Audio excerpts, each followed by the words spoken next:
Yeah, no worries. Yeah. Listen, obviously that's not what you want to happen in the third period. What did you see from behind the bench? What was going on? Well, up to the third period, there was a lot of positives. Oh, absolutely. Come third period, they started putting pucks deep. They started pressuring our D. We've got to get exits. We didn't get exits. Prolonged time in D zone, and pucks start going in your net. It's a simple thing. You get a puck in, you get a puck out, and we've just got to do a better job of getting pucks out. And you know what? There are young learning mistakes there. There are elements of that they will learn through, but your D-men and as a group, you've got to push pucks out of your own zone. Right. And they worked harder than us to keep them in. And it just comes down to that. It comes down to what you want to put forth and what you want to invest, and you have a return. They wanted to push harder than us in the third. Sure. And how do you handle this as a coach when something like that happens? It's life. This is life. Life's not. Life every day is not easy. Life every day is not success. The feeling of a win is here, but you have to earn that next feeling. Right. So again, we sit here, we learn, we go back to the drawing board, we go through video, we continually develop them as individuals, and we make changes. No different than life. So yeah. Same thing. You mentioned the first two periods. There was a lot of positives. What did you like out of the first 40 just minutes? Work, the want to play for each other, the consistency of details, even small things of change rules. Keeping yourself accountable to changes and the right changes in terms of coming off and on the ice. We were true to our systems, and then come the third, you have to meet that push from the other side, and it's going to be a learning process. So and we will support them and work through it with them and us as a group. Tomorrow's another day. And you just keep on pushing. So. And it's interesting to see how a team will react to something like this, right? Because because it's going to happen in the course of the season, right? Well, no different than anything. You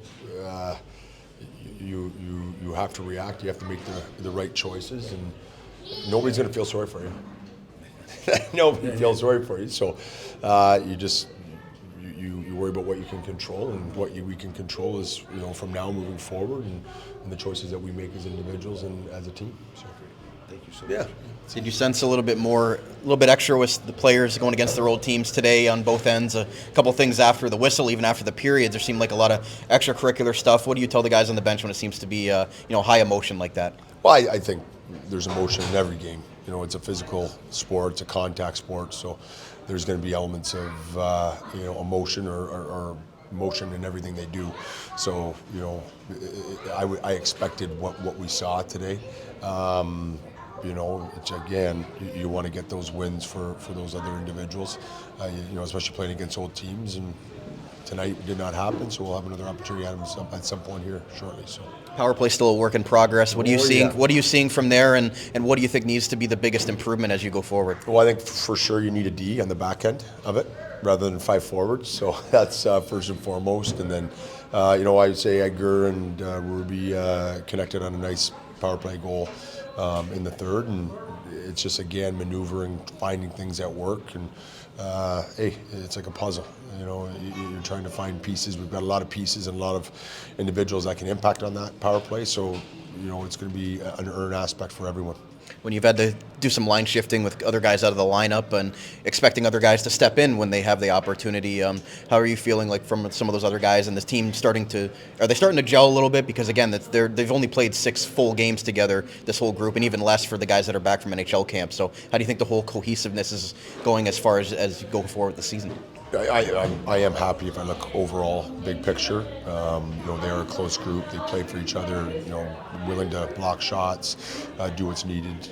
So for that, I've got no complaint at all. And then lastly, with Yermolenko, obviously, the ending wasn't what he wanted. But how did you think he performed out there tonight? And obviously, was hemmed in a lot in the third and overtime. Yeah, you know what? He battled. We've got to be better in front of him in regards to his ability to make saves and minimize shots on net. So it's one of those things where you go back to the drawing board, look at what we can do in front of him, and then continually working with him on his performance, on his development. Ryan Ludzik's done a great job with all our goaltenders, so that'll be a focus here and getting them prepared for Brantford. Thanks, Coach. Yeah, no worries.